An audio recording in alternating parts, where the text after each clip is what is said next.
how will PropTech impact on the way in which future offices function?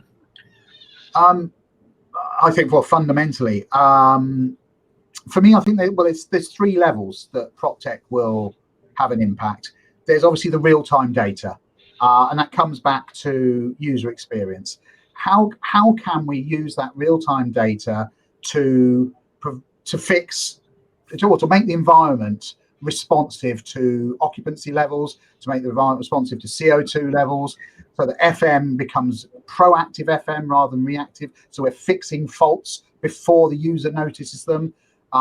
Using it, bringing in messaging, combined user experience apps that bring the data together with messaging platforms, desk booking, meeting room booking. You asked me earlier about what I'd like to see. I'd like to see some combined solutions that are around that user experience, that use the data, but also provide the interface and the experience for users to use the building in an easy way. There's obviously, secondly, using that data to drive real estate management of the building, to drive your facilities management, drive your cleaning, make your cleaning much more reactive, make it reactive to where it's needed, so that you can actually respond and change your service levels depending on occupancy levels.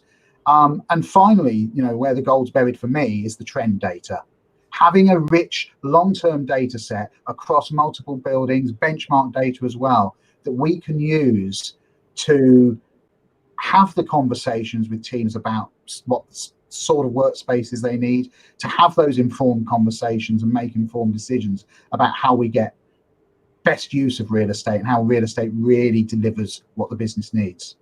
I think, and I say this to people in my business and people we speak to, I think that data set is probably one of the most valuable. If you're looking at the next 3 to 5 years, if you've got sensors in 400, 500, 600 buildings ourselves, and then you've got all the other competitors of ours who've got 400 or 500 or 600 buildings, or however many we've all got, you've then got a data set of building utilization that you've never had historically. Yeah.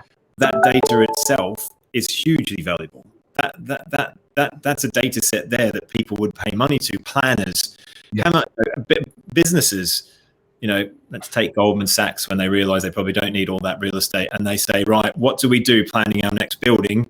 Is there somewhere where we can go and get a data set from a building where, or we've got 5,000 people, how is that space being used by other people? That's a hugely valuable data set. No one has it yet, and no one in the world can say they have it yet. I agree with AI and machine learning, and over time that will help. But at the moment, there's not enough data in our space for people to make informed decisions, or AI and machine learning to make informed decisions. It's a great buzzword. Data is the new oil is another buzz phrase, but AI and machine learning, it will happen over time. But that's a hugely valuable data set over time, I think. No, you're right. I mean, we've got, from all the manual utilization surveys we're doing, I've got 15 years worth of data. We're using that as much as we can, but you're right, it is still, we have it by sector, we can use it to a certain extent, but you just need so much data, and the more that we get and the more that is in the cloud that can then be mined and then interpreted, the better, really.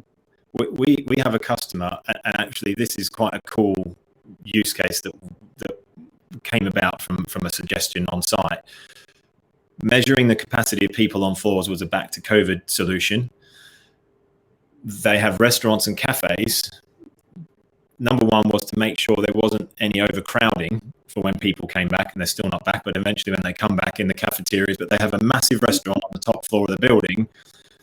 One of the things we worked out we could do, apart from the overcrowding piece, is talking to the chefs and the people in the kitchen.